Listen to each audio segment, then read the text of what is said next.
Are included with the agenda packet are meeting notes from meeting number 9 that was held on Tuesday, October 12th from 5 to 6:30 in this room. Yvonne Spence, our acting city clerk, prepared notes similar to minutes that reflect the discussion. And I just encourage anybody who's interested to check the agenda packet if they'd like to get a recap for the meeting. I won't cover everything that was discussed. Thank you, Chair. Thank you, David. Yvonne, could you do me a favor? Could you promote Margaret Slank from Reach for Home Sure, as a panelist? sure thing.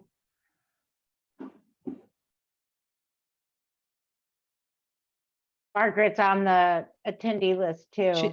I just tried to move her over, so I Okay. think she's coming. Here. Perfect. Thank you. Okay, so we'll move on to the update on local homelessness activities. We'll start with Debbie from Alexander Valley Healthcare, please. I don't see Jody on the call, but I believe that she's successfully worked with Reach for Home and got several of our patients signed up for the housing vouchers. Maybe Margaret can talk to that. I don't know the number. I think I emailed it before, but I don't know the exact number. And that's what we're continuing to do, is get our people that we have in place signed up for coordinated entry and housing vouchers as much as we can. And Jody's doing all that work. She's also applying to be to potentially be another entity that can add people into coordinated entry. Great, thank you, Debbie. Margaret, can you expand on that? Yeah, so but there are 2 individuals that Jody has referred to us that we were able to get into the process for vouchers. And they're in the process right now getting paperwork ready and those sorts of things, but they should have not a problem getting vouchers. And as far as Alexander Valley getting access to coordinated entry, that would just help them not have to refer people and that sort of thing. But we're here for them regardless of what happens. It just might make it easier for them to get access to that. And then the other updates, just from a voucher standpoint, is we have 3 individuals in our partnership home in Cloverdale who have qualified to get vouchers and are also in the process. So once we can get them vouchers and get housing units for those 3 individuals, that will free up 3 more beds at our Cloverdale partnership home. And then we also have other people at our Victory Studio apartments getting vouchers as well. And same thing, once those people get units, then that will also free up space there for any Cloverdale individuals who would want to go to Healdsburg. That would be an option for them. And then we did submit our Project Home Key. So we have 9 chronically homeless vouchers in total. The other thing about vouchers I was going to say is we've been working really closely also with Wallace House. They have been really helpful in kind of sharing resources for these vouchers. So we've been kind of teaming up with Alexander Valley and with Wallace House to make sure that we can maximize the amount of vouchers coming into Northern Sonoma County. And I think we've been doing an excellent job. And great synergy and teamwork happening between everybody. And then Project Home Key, we submitted our application with the city of Healdsburg to hopefully get a shelter in Healdsburg that would be for Northern Sonoma County. I know we talked a little bit about that on our city council meeting that Stephen Sotomayor was on, but we should hear more about whether that funding comes through or not. We're thinking probably by December 13th, just to give everybody that information. And then the county is starting to plan for the point in time count, which is in January. There's information coming out about that, but just to welcome anyone to be a part of that process that would like to be. There is training and some steps that you have to take to be a part of it. But there's more information starting to come out about the point in time count that's going to happen in January. So just want to give everybody a heads up about that as well. And I sent some information to the city about it couple days ago that I happened to get from the county. So we should be hearing and seeing more about that going forward. Thank you, Margaret. That was good. And I will be answering you and helping you at the point in time. I'd like to take part in that as well. And I also wanted to tell you thank you for being willing to go help yesterday on last minute go up there and help any homeless that would need rides or evacuations out of the riverbed. I appreciate that. No problem. Thank you for your leadership on all of that. We appreciate it. Is Colleen on here? Yvonne, I'm sorry, I didn't realize you. I do not see Colleen. Okay. It might be under the name Halbom, Halbohm. No. No, I think she says she's trying with me on Okay. Is there any questions or any hands up at this point, Yvonne? No hands up. Yeah, hand up, you good? No, I'm good right now. Just check. Chair, if I can, just in terms of the Wallace House, there is a update on the Cherry Creek Village that's scheduled for tomorrow's council meeting. There'll be just an update on the status of construction activities. The project's well underway, and we'll be just providing an update to council on the progress that's been made on the construction project. Perfect, thank you. That'd be great. So tomorrow night at 6 o'clock on our city council meeting for that update. Next is update from Police Chief Ferguson on the police response to homelessness. Yeah, so we'll go right to the point of discussion here, and that was the rescue activity from the Russian River. Vice Mayor and I had a brief discussion about this. Although police did not have much involvement in it, other than putting up a perimeter to make sure people didn't come in. The fire chief probably has a lot more information on the agencies involved to rescue these individuals. But I will say this: the day before that event ever started, my members from the law enforcement community were down in Cloverdale, were serving warrants and notified those individuals of the impending storm and that they should leave.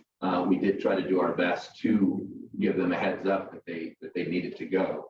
And I wanted to address that out there because these are challenges that we have. I've heard a lot of talk about, their safety and getting them out and forcibly removing them. And I question whether or not I have that ability if I can't do it during fire season and the extreme issues we have around fire. I don't know how much more ground I have simply because it's going to rain and potential flooding is going to come in. I think the urgency here is we can prove a safety issue.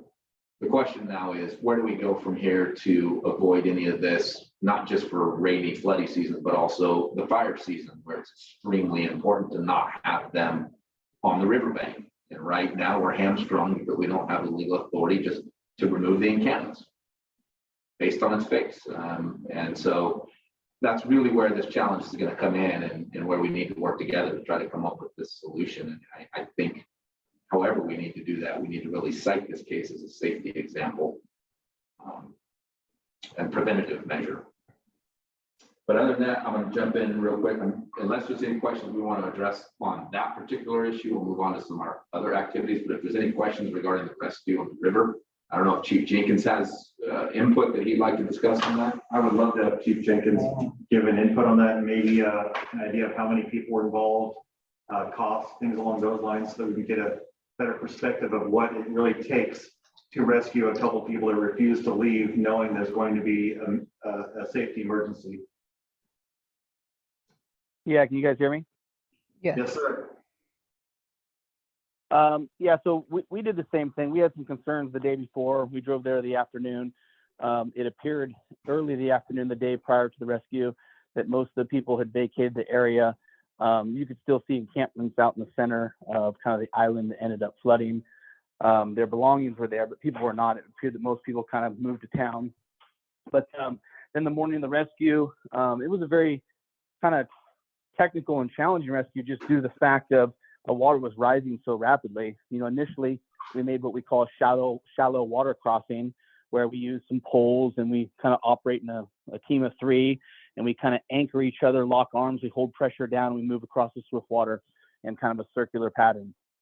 Once we got over there, we made contact. They said that they'd come back late in the evening, made their way across, and when the waters, rose, they couldn't get out of there. Initially, they refused, even help, but we were able to kind of get them to agree to be rescued, and so we worked on that. That took a response from the Cloverdale station, the Geisville station, the Hillsburg station, and Cal Fire station. So basically, I think we had 5 fire trucks there, about 15 firefighters, and we used our motorized rescue boat to go in the water. The tricky part with that is you have to have a certain amount of depth to operate a boat in water with the motor. And at first it was kind of too shallow. And then it got to the point where the technical difficulty of operating a boat without the power, now the motor would have to be a boat on tether, which we basically use rope rescue lines to do that. We ended up, the water rose so rapidly, we ended up utilizing the motor with it and, rescued the group. There were a total of 3 adults and a dog, and we rescued them, got them back to shore. The challenge is that these people have, a severe drug problem. Even when we're rescuing them, they're burning plastic in a can, sniffing that to get high as we're attempting the rescue. So when police and fire and outreach people make an effort to get them off the river the day before, getting the seriousness, the nature of it to really sink in, and 24 hours later or 10 hours later, where their moment in time is always really difficult. And so once we got them back to shore, they didn't want any help, any services, nothing. They just took off and went towards the tunnel. So it's when we have rescues like that, they usually take a couple hours. They're pretty technical and high risk for us. It's kind of no different than the fire threat. Now it's a life threat. So from our standpoint, we're going to do the rescue. We're going to do what we do, but it's just a big draw on resources. So with that, I'll leave it at that. And if there's any questions, feel free. So Jason, I drafted an email yesterday that you were attached to, and it voiced these concerns to other people as well as who's sitting at this table. And I want it to be something that maybe we can push. Are you interested in, did you support what I had said in that email? Yeah, I support the email. I just don't have any really leverage to force, law enforcement to remove them. Obviously I can't do that. I can say it's a fire threat and move homeless people. We've done that before. It's easy for me to say there's a fire threat, but then do I have the authority to tell law enforcement, they operate and know the law better than I do. Can they actually affect that removal of people? That's where it's really a challenge. But yeah, I'm all for, on red flag days, trying to do enforcement and move them along. When water comes up, to move them along, or trying to utilize the county. If it's a county designated park, is there, if they don't allow camping, there's all sorts of parks that don't allow camping. If someone camps in a county park that doesn't allow camping, what does the county do about it? I don't know that answer. And that's kind of what I'm getting at. It wasn't that I'm looking to you to enforce things. I'm looking for support so that when I try to push this a little bit harder to people that are way higher than we are, that, they can see the danger and the safety issues that this is creating, and the safety of the people out there. That if you watch the news in San Francisco, it has our homeless being interviewed saying that they didn't have time to get out of the riverbed, and because the water came up too fast for them. Knowing that I also was out there that Friday, the day before, and I also made contact with every single person and told them to get out. And I can't fly the finger that they all showed me of what to do. Yeah. And so we all try. They don't have the mental capacity to understand. And so this is where we need to be their intelligence, and that we need to be their conscience, and we need to be their ability to get them out. And I'm going to be pushing this. And I think that, seeing the head shaking, I would have the help of the people that work with the homeless every day to push this up higher on the chain to try to do something with Martin versus Boise. And I don't know what else to do. So Yeah, I'm all on board. I'm all in theory for sure, and supporting whatever we need to do to try to prevent it. Yeah, and I agree with you, Chief Jenkins, and I'd like to partner with you because I think we can, without a doubt, substantiate the safety risks to not only those individuals, but to our community. Aside from the flooding, the 5, 6, or 7 fires that broke out there in that immediate area, I think we can partner on this and say, look, there is a justified, clearly an established safety concern And I think the angle needs to be looking at the removal of this from a safety factor, less of a Boise versus Martin, which is really only addressing a criminal citation simply because we don't have the shelter capacity. So our angle needs to be looking more towards the safety element of this and less about overnight camping. I have a comment. Yes, Mayor. Yes, I do believe that perhaps this could be approached if there are any codes in terms of protection of waterways and the environment from fish and wildlife. That will have some weight. I also believe that perhaps, given that authority and enforcement are an issue, it is time for county council to have a conversation with our city council, meaning our attorney, to have a collective approach on designating responsibility and to have a collective approach towards this problem. Because regardless of what are the good intentions, there are always going to be unintended consequences, meaning where do they go? What is the alternative? What is the legal recourse? And I think that doing some research on fish and wildlife, and at the same time working with county council may be able to be a very fruitful conversation on how to keep people from the waterways. No. I know I've tried the fishing game angle in the past, and right now there's only one fishing game officer in the area. Who is And- speaking? Is that you, I'm Todd? sorry, this is Todd. Okay. Right now, there's only one fishing game officer in the area, and they are unwilling because of the Martin versus Boise. They're kind of trapped under the same case law and everything going Well, on. And they're not that's willing why- to do anything about this. We've even That's gone why- to talking about the 5-gallon buckets of feces that they leave there and dump in our river, and they still do nothing about it. Or the hoses coming out of their trailers that just run down the hill from their septics, and they still do nothing about it. So it's also manpower along with it. So we need to really look to the county, who needs to look to the state even.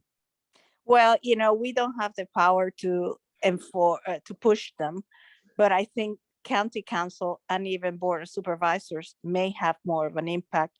And they may suggest to get other stakeholders in politics to push for this. You and I can make a call and talk to Fish and Wildlife, but we're just council members. We can be supportive, but I think that talking to county councils and board supervisors, trying to come with some solutions for this, because it's not going to be only Cloverdale. This is going to impact Hillsburg and all the communities that are on the river. So once they see that there's more of a regional approach to this, not just Cloverdale, it will have more weight. So I advise to explore this possibility. And we also have the supervisor, but he's one of 5 at the same time. So this is out of our authority level, and it is out of our reach at this moment. What we need to continue to do is to continue to support the efforts that have been initiated, and have the fire chief, to have the police chief speak to council to come together on a resolution to support this and move forward towards council and state legislation, meaning county and state legislation. Chief, how would it be, and I don't want to keep beating this up, how would it be if you drafted some kind of ordinance for people that are defying safety warnings of any sort, to make it a crime in our area, and we could do the same through the county, so that if we give them a warning that this is a danger to life, and they refuse, that they could actually be criminally prosecuted and physically removed at that point? Yeah, again, I think some of these things, we're already facing those challenges. We already deal with the private property public property, noticing and trying to approach it in that angle. I stand by the fact, and even echoing what Mayor Cruz is saying, the idea is right, but it has to be handled at a different approach. I don't think the waterway issues are the problem because those have been addressed. Those have been brought forth. No results. What we need to do is attack it as a safety to the community, safe to these individuals. Now, I'm not 100% sure of this, but I'm fairly certain Gerald Redotta Trail got moved because of the safety element that became, that this became such a hazard to the community, such a hazard to these people from the things that were happening. Something prompted that to make a change. I think our avenue needs to be exactly that, this safety standpoint and what we can already prove has taken place in this riverbed with this flood and swiftwater rescue and the multiple fires either started by them or started around them, basically almost to the same degree of making sure that we got to get them out. I think that's our approach and that's our angle. Certainly, if that's how Joe Redotta Trail worked and that's how they got him out, we need to start looking at it from that standpoint. That's my honest opinion on this, because the other avenues, in my opinion, have all been worked on. I think the county's doing as much as they can to post notices, to try to remove camps from a legal standpoint. We're all dealing with the Boise, and I know people are sick and tired of hearing that, and I've read it so many times, but the end result is the same, is that if our city does not provide shelter capacity for these folks, there is nothing that we can do to remove them. Absent them being in a park and their past curfew times, which is like what's happening in the plaza, we're really hamstrung on what we can do. And I've read this thing over and over again to see if Healdsburg works, if we can take them there, and if they don't, we can cite them. There's nothing in that law, that legislation, that says that you can take them to another jurisdiction. In fact, there's specific language in there that says it has to be the jurisdiction they live in. And if they're in the incorporated city of Cloverdale, that means it has to be in the city of Cloverdale, not in the county's jurisdiction at 95453, but it has to be in the incorporated city. That's the way I believe the law is interpreted. I believe there's language in there that suggests that. Again, this is our challenge. So I think our angle is a lot more sustainable going through a safety. It's not safe for those folks to be there. We can prove that. We can prove it more times than we can probably say. Safety is definitely an issue, if I may, Chair. But then you touch on the other aspect, Chief Ferguson, which is shelter. So we're going to have to address that issue of what is the shelter that we're going to provide in our jurisdiction.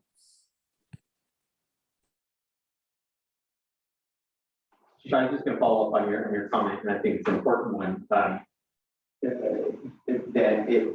My interpretation of what you're saying is under a public safety order in an imminent, when there's an imminent threat, those individuals can be removed from the river. That would be ideally the avenue we need to take, but I think we can justify that this is a year-round safety measure. We can prove it through fire season. We can now prove it through winter season and the flooding and the rescue that had to be done. The goal would certainly be to try to approach it under that avenue and say, you cannot be establishing a residence on the river from a safety element. Right. So I think I'm just trying to look at it through, the immediate short-term lens and then the long-term lens. Right. And, if in the future, it's warranted that we take a stronger response when we're faced with this, so that we don't put our first responders in harm's way like we did. And granted, they may go back there as soon as we leave, so that's a challenge. But at least we've done our due diligence to get them removed or out of there. And I think it leads to kind of the next step is, can we make that a more permanent measure to address public health and safety? But for the long term, but kind of to the mayor's point, what's the solution to address, where these individuals go. Because I think, Vice Mayor, I mean, you're spot on with the concerns and your correspondence, and I think it kind of leads to that next question that we need to tackle is how do we prepare ourselves legally to address, if we want to keep them out of longer, encampments, what kind of solutions can we offer to address that? I've seen some cities with homeless plans that have said, vouchers at hotels. It's more of a temporary. But we're not removing them for the emergency. We're removing them completely out of that area. It's like saying you can't sleep in the middle of the road. So there's still other places for them to be. And we're not removing them from being homeless. We're just not allowing them to be living in the riverbed. So I think that aspect, that's all part of the homeless plan itself. But living in the riverbed, I think, is a different aspect. It says this isn't, I mean, you're not going to let them live, anywhere that's dangerous. And that's all we're doing is keeping them out of harm's way. But not saying they can't be homeless and can't be sleeping in public.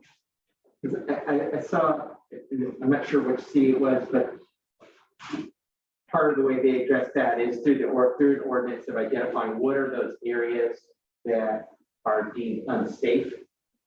And, it has to be done with some criteria and in a logical way so that we can, apply some good principles and how you define it. So it's not just saying, well, everywhere in the public is unsafe. But maybe that might be something we can explore with the city attorney is can we, and through the county, because a lot of these areas in the county are designated kind of critical safety areas because they're high fire hazards, because they're subject to flooding, and identify certain, where those areas are on a map, and then it adds some enforceability to it.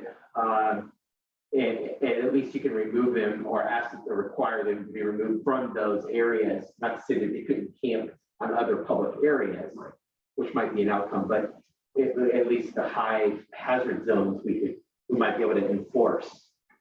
And I think certain jurisdictions have taken that tack, but we'd have to go through that process of really looking at a map and identifying specifically where those areas are. And I think maybe even designating kind of those zones in some fashion. And I don't know if that might be the avenue, Chief. We give tools to both you and the fire department to actually enforce those zones, protect them because of the imminent threat to public health and safety. This difference from laying on a sidewalk or an encampment in a park, or some other location. Putting a tent up on the double yellow line. Right. That's how I look at it. So that might be an avenue forward for us is to designate. We can do more research on that and just see if you think that's an acceptable possibility. We can look at that and see if through an ordinance if we can designate certain zones that are for kind of critical safety areas where it's just not safe to be to as an individual to be camping in those areas. And bringing Jose or even maybe another attorney to deal specifically with Martin could help. It might be worth the time and money. If you look at the cost of one rescue, would pay for that attorney. So it might be worth it for consultation. Thank you. Chair, if I may. Hold on a second, Madam Mayor. Hold on. I'm just curious, I didn't hear Chief mention the cost of the rescue. But I certainly, from the manpower woman that 5 trucks, went out 15 there, people. I can imagine it was great. It's not calculated because there's so many different agencies. However, it's, you can kind of do the math on that. It's going to add up real quick. Probably talking $15,000 to $20,000, if not more. Just, an hourly rate for an officer or a fire person is going to be a couple $100 an hour by the time we get the benefits in. Money is one part, but you It's the risk chance of the risk of human life. responder and their life as well. And let's go think of that from another point of view. We all went down there and, warned these people. One person decides he's not going to come out, does something wrong, and ends up down in Hillsburg floating. Now, who's responsible? Who's liable when their family turns around and sues state, the city, the county, us personally? Because we were there. We didn't do anything about him. And he has a mental disability, or he has a drug problem. And there's so many arguments that they could have against us. And I understand that person's, if they go on the news and say, we couldn't get up fast enough. No, you could have. We all warned you 12 hours in advance, 24 hours in advance. You could have been out 30 minutes in advance. The water doesn't rise that fast. We're not in the rainforest, you know? So there is the ability to get out when you see it moving and raining. They don't have the mental capacity a lot of the time. So I worry about that part too. If you know, just their life, our life, and then liability. Go ahead, Madam Mayor, I'm sorry. Yes, well, one of the most expensive areas in this type of venture is Guerneville. You know the price, because you've been in the meetings, of cleaning up trash, and also in terms of emergency. So I believe that we will be stronger in a regional river approach. We could start at trying to identify, as David says, some vulnerable areas that are most pressing. And this is something that needs to be brought about to those individuals who are making bigger policy region-wise, because it would also give an alternative to other communities that have the same problem that we have. So it would be beneficial to include county council into this with our city attorney. I insist that, yes, we need to say, this is what we see that is needed in our area. Perhaps it could also be identified in other areas. And let's have some allocation of funds to get all this going and to make sure that first responders, as well as homeless individuals, are not put at harm's way. So thank you very much. I think this is a healthy discussion, and some alternatives are coming about, and we need to continue this, but to do it ASAP. Thank you, Madam Mayor. Yvonne, are there any hands? There is. We'll start with Angela Cordova. Angela, you are allowed to speak right now. Hi, Angela. How are you? Wonderful. Go ahead. So, Chief Ferguson was saying that his officers went down there. Chief Jenkins said the same thing. These homeless people completely defied the police. They have no regard for the safety of themselves or others. This is a county park. Why are we even having a discussion of a homeless shelter in Cloverdale when this is a county park? The homeless are on the county boundaries, the county jurisdiction. Our city is the one who coordinated this entire effort to rescue these people that were completely ungrateful, trying to get high, while our officials were putting their lives at risk. I was personally there watching every one of those people put themselves at risk for 3 people that were sitting there smoking crap on the island with no regard at all. None. You defied the orders of the police to leave that area for your own safety, as you just put all these men and women in jeopardy. Did we ever bill the county for all of this, or are we just going to stop and just pay? That is beyond ridiculous. And I want to know how much it costs for that rescue, because that's a lot of emergency personnel that responded. Back to the discussion, Martha's hell-bent on getting us a shelter. For what? They deny services. They refuse to go. So we're going to have a shelter in Cloverdale sit stagnant because they define. They don't want to go. They defy everything that they're asked to do. They don't want to follow rules. The simple, get off the river, it's going to flood. They completely ignored it. So we're going to put a shelter in our city for what? To sit stagnant, to house the county's homeless people. They're in the county. Let's not forget that, okay? Let's not forget that. And maybe we need to speak to an attorney who specializes in the homeless law, because I think everybody is afraid and hiding under the Boise Act. There's a lot of things here, safety and health first, okay? Think about that. That has nothing to do. She can't stop you from that. And this is a county park. They cannot stay overnight there. They can't do anything there other than enjoy the park and leave. They can't just pitch a tent and call it their home. So remember that. Get somebody qualified on homeless law that you guys can consult in.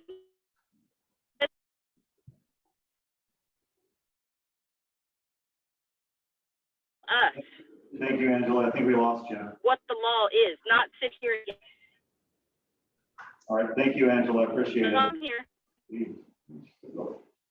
Lost her. There's another hand, Renee. Okay. Renee, 1 second. You should be able to talk now. Hi, Renee. Good afternoon, everybody. I'd had my hand up for quite a while, so you covered most of it, but I just wanted to point out my background, or my day job is in regulatory compliance, which I think most of you probably don't know. And so the first thing I thought of as I was hearing about the rescue was risk versus cost. And that is what Angela just brought up. Also is I would love to see if we can pull together the agency information on the spend, and definitely would suggest working with the top tier law firm. I work with attorneys, and you get what you pay for, and it would be worth 2 to 4 hours of a top tier law firm that specializes in case law, looking for precedents. I don't think we're going to find that probably with our county attorneys. You're going to have to go to somebody that works with bigger cities that have had to throw more legal resources at these kinds of issues. I don't think the chief of police should be trying to figure this out. It needs to go to a top tier law firm. So that's just my suggestion. Can we get a commitment to pull together from the different agencies the spend on this incident? Renee, I'll work on that with Chief Jenkins and see if he has that ability. And if he does, then I will make a look at it next week. We have the ability. We can price it all out. It's just I did get a request for that early on, and I didn't give an exact number because it's going to take some time. We got to look at all the rosters, who's there, price it out for each individual, their rank, whether they're volunteer or paid. Each agency has a different rate for their engine. They're based upon what type of engine responded, based upon pump size. There's lots of factors. So it's going to take probably 5 or so hours of crunching with multiple agencies to get that figured out to a specific extent. Yeah, and I think that that's going to be eye-opening if we pull together the factual numbers on the spend for this, and then the cost to go out to pay for a top-tier attorney to look at precedent and case law. I think it'll be well worth it. Thank you. Well, there's a lot of examples of this occurring even in Sonoma County when it's county property. Joe Rodota Trail, the police chief mentioned that. That was handled by the county for the most part. Santa Rosa PD did a lot of the actual day work of the eviction process, but the authority and support came from the county and the county health officer. So when it's on county property, you put pressure on the county, they'll clean it up. So a couple of things I've heard also, Martha stated, it's got to get to a higher level. I absolutely agree with that. There's many cities all throughout the state that are experiencing what we're experiencing, specifically on rivers. Sacramento's dealing with it all the time. Fresno, Stockton, it's all over. And so there probably is a lot of case law that a top tier attorney might be able to help us out with. But we definitely also should work with the county council and see what they're willing to do. It is their property, as Angela stated. And then one last thing that's I think worth looking at is the fire side of things. On red flag fire behavior, those days, I think we have some more authority to move people. They close parks all throughout the state on red flag days. The U.S. Forest Service does it, CAL FIRE does it. If the county is willing to do that locally, that might be a very good question to ask. Thank you, Chief. I appreciate that. Leanne, you had a- Hi, yeah, that rescue was heinous to watch, and how I, not only watching the rapidly rising water, but knowing these people had refused services just the day before. Also, the bridge was closed, the Oski Bridge was wiped out.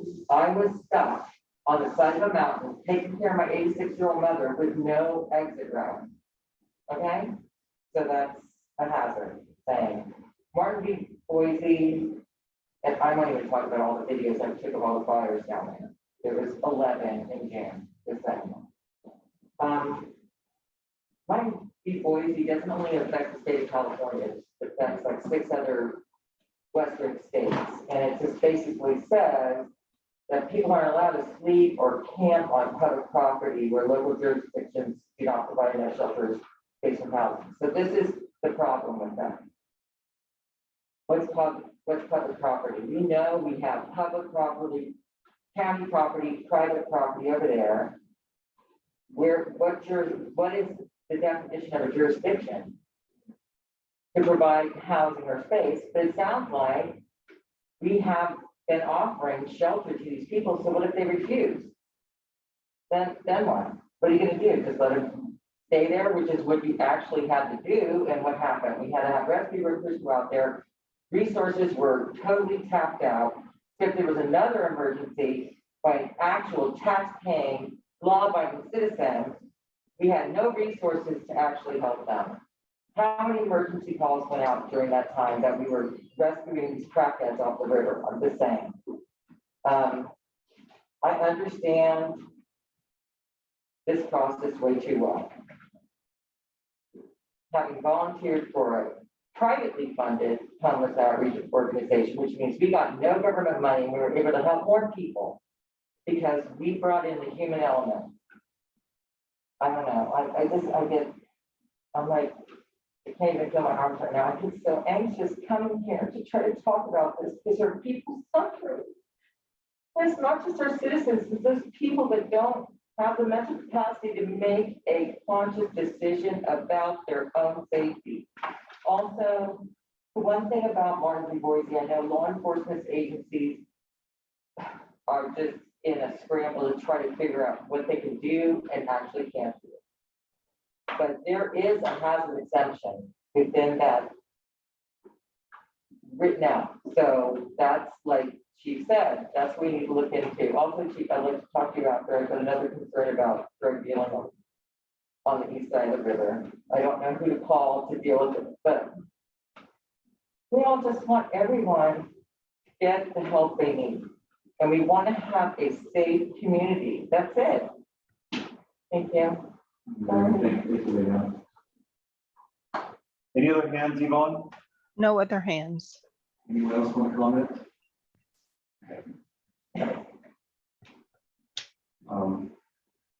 Is there any updates that are different from last time on the 4 or 5 people that we work on together? I'm sorry, I should have said after that. No, we want that. I think go back to you. Yeah, we did.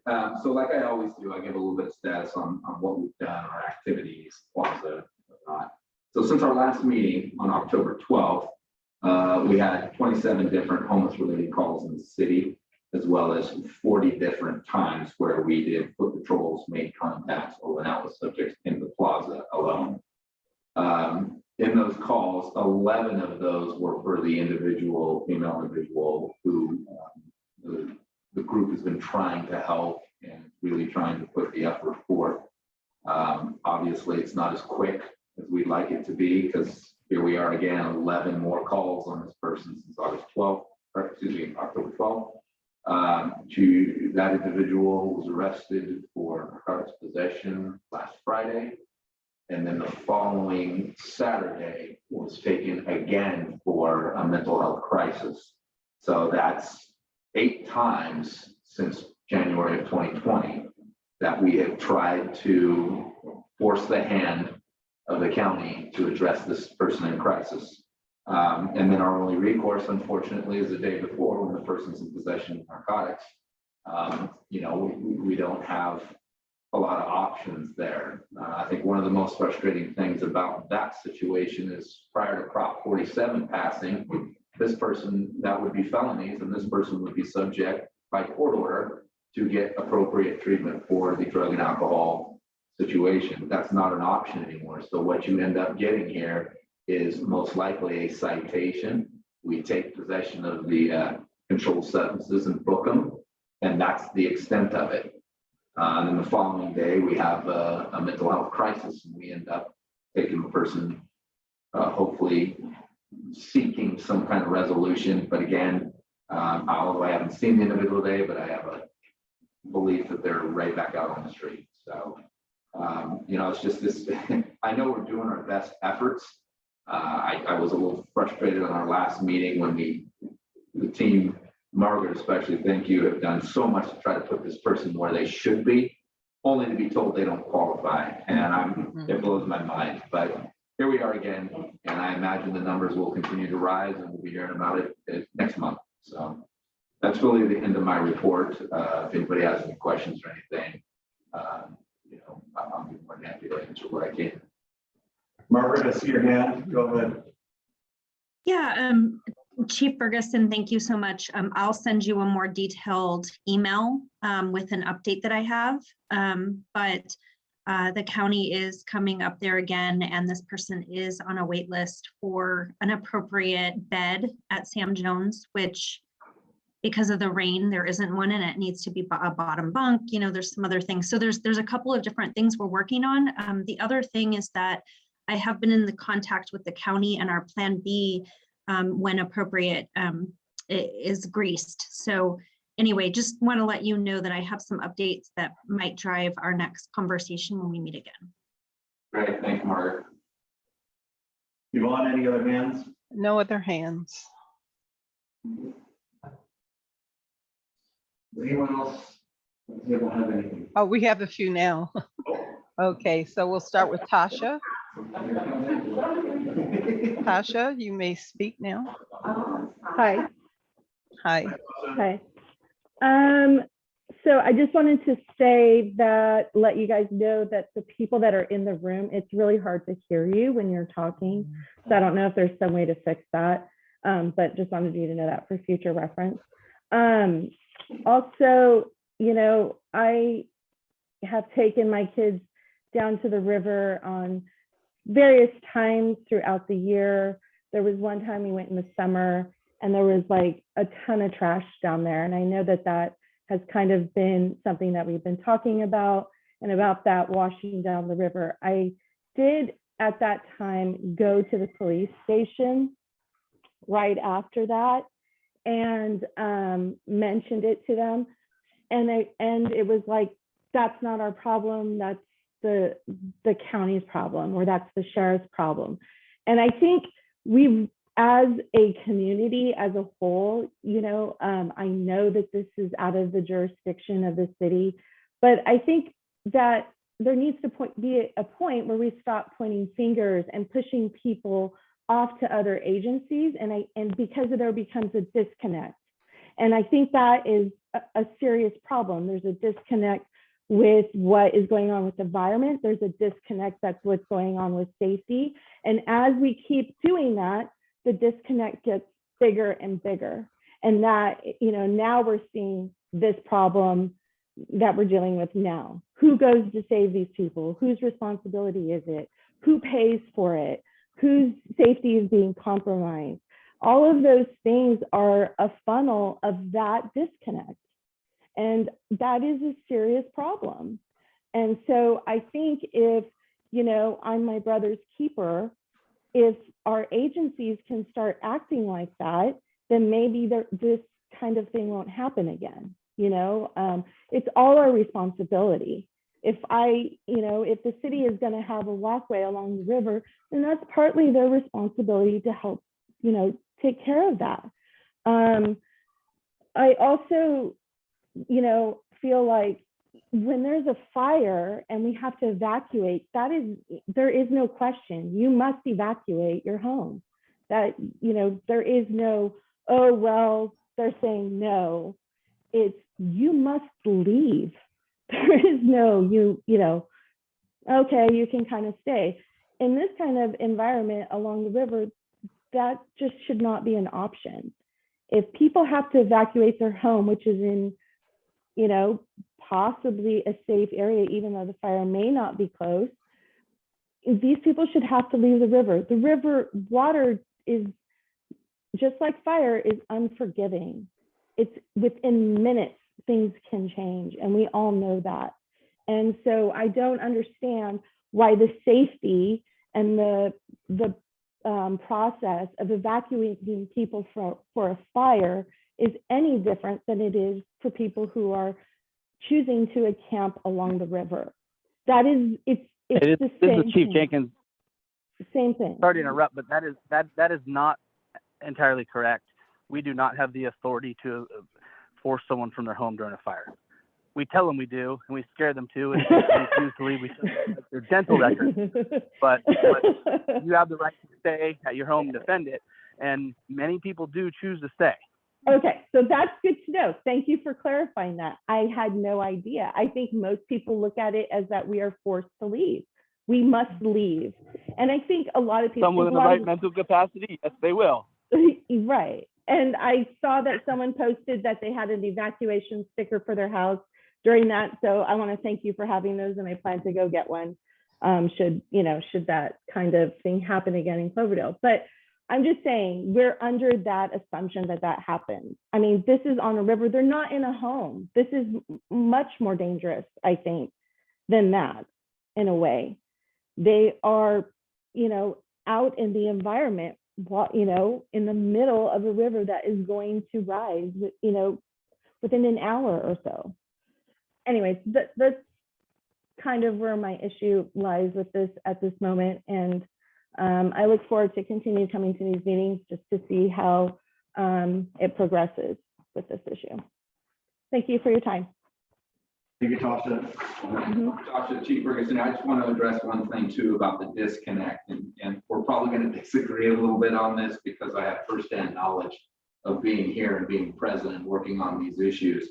I think it's not for lack of effort. What everybody is challenged with is the exact same situation and what lawfully we can do rather than a disconnect. We speak a lot.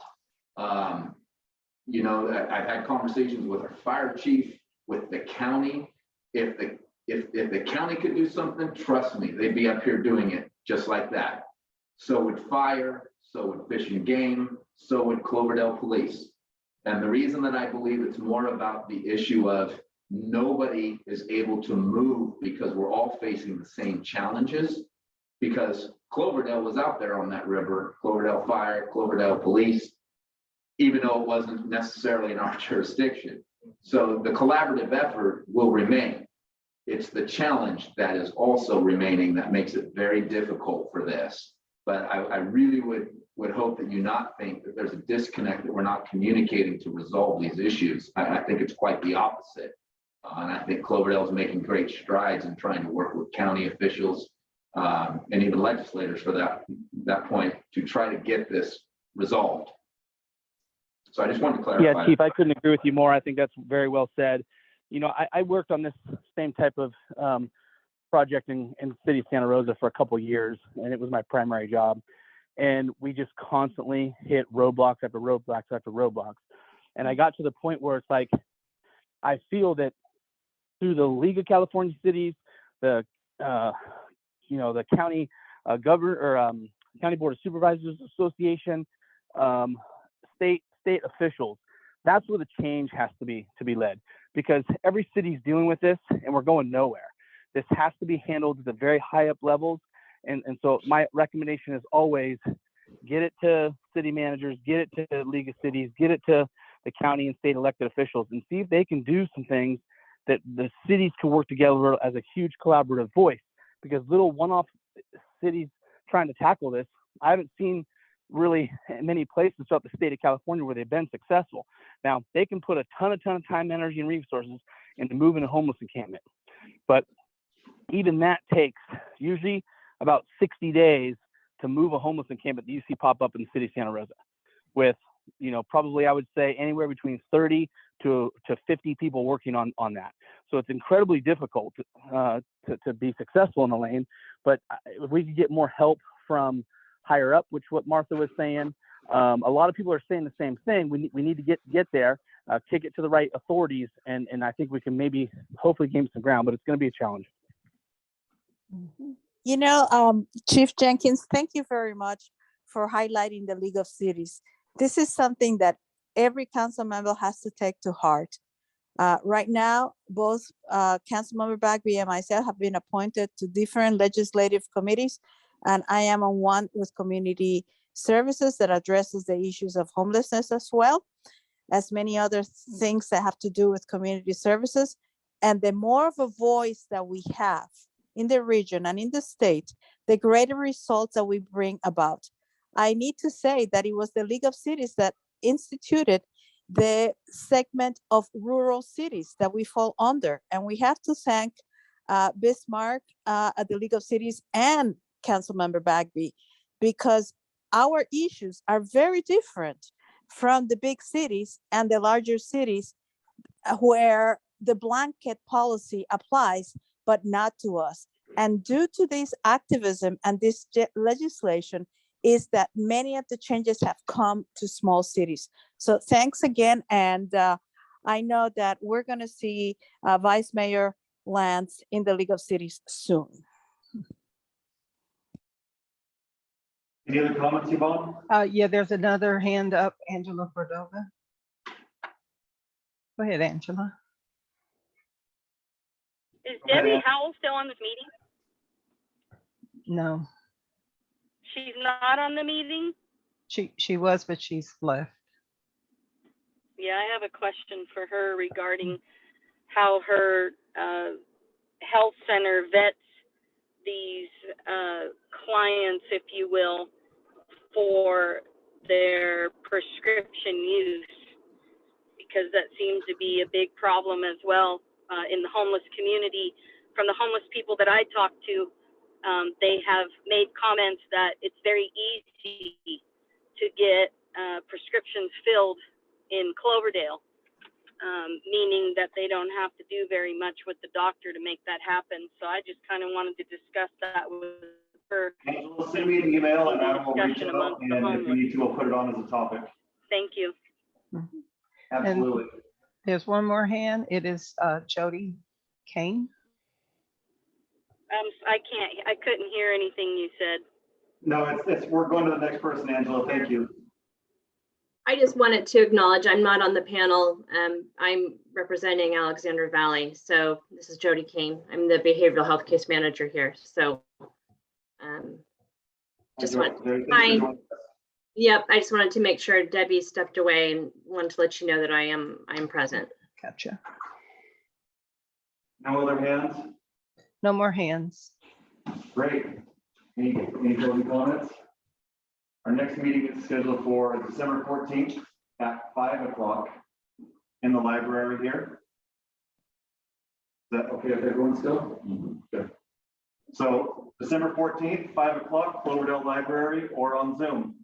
One question for you, Yvonne, how soon until you have this link posted on YouTube, or that I can get a link in my email? Probably this evening. If you get a chance and you remember, could you please send me a link to it? Oh, okay, sure. So I can attach it to an email. Okay, we'll I really do. appreciate it. Thank you. Sure. And with that, our meeting will be adjourned. Thank you. Thank you, Chairman. Thank you, guys.